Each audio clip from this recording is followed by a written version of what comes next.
Weller's paper draws attention to the visionary nature of two important men who were able to overcome fears of those who are not like them by learning about them and then went on to share their findings with a wider audience. This serves to humanize the other, and thus is an extremely important step in overcoming the kind of hostility that arises out of ignorance. While there are therefore these important similarities in Gülen and Toynbee's views of the world, there are also important differences, many of which, of course, Weller himself has pointed to. Yes, one is still living while the other is not. And yes, one is English while the other is Turkish, one Christian and the other Muslim. What interests me is not so much the technical details of the passports that these men, finally someone we can talk to.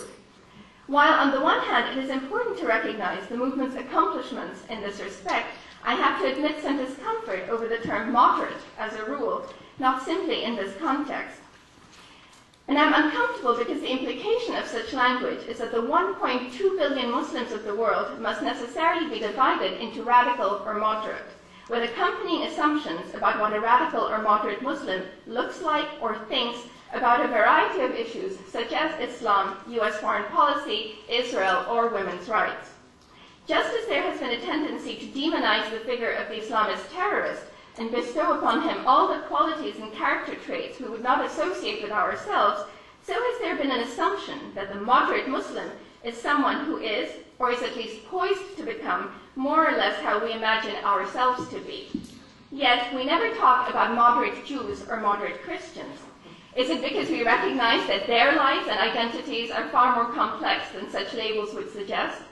By focusing on labels like moderate versus radical, are we not falling into the same trap as people like Bernard Lewis, Samuel Huntington, and even the nationalist Turkish elites who are obsessed with the Muslimness of Muslims to the exclusion of all other identities, needs, and concerns? And by extension, by focusing exclusively on dialogue between religions, between religious communities, we tend to forget about the need for dialogue across other kinds of divides, such as political or class-based. My second point has to do with Islam and democracy.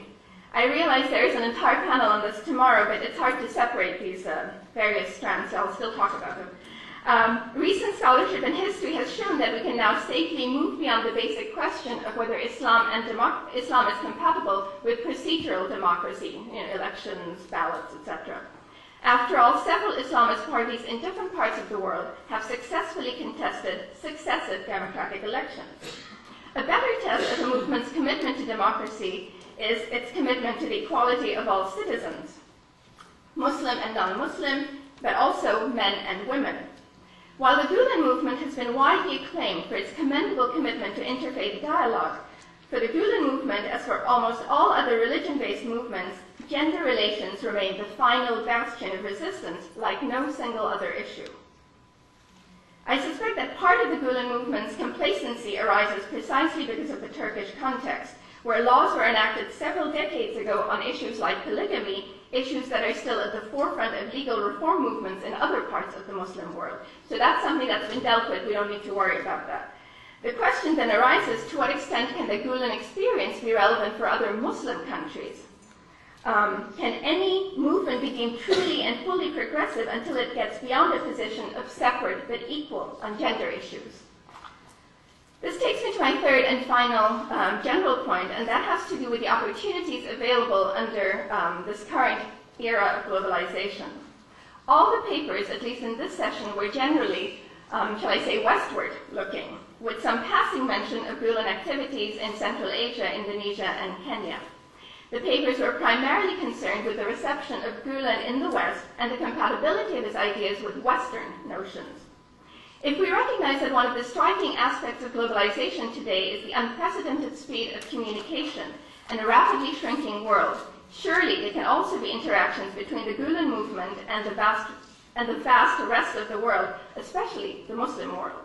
Surely globalization should be an opportunity for exchange between countries in the non-West as well as across the traditional East-West divide. What can Muslims in South and Southeast Asia, with their own rich traditions and history of Sufism, syncretism, and religious pluralism, learn from and teach the Gülen movement? I mentioned earlier in discussing the Toynbee paper that Gülen's Turkey does not enjoy the same position in the world today that Toynbee's Britain did almost a century ago.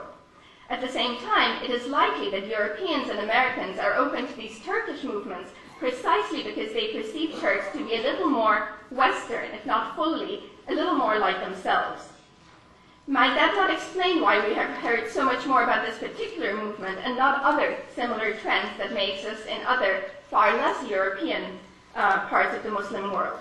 In the end, truly meaningful dialogue should bring to the table also those with whom we feel less comfortable and familiar. I'll stop here because hopefully we'll have good discussion. Oh, wow.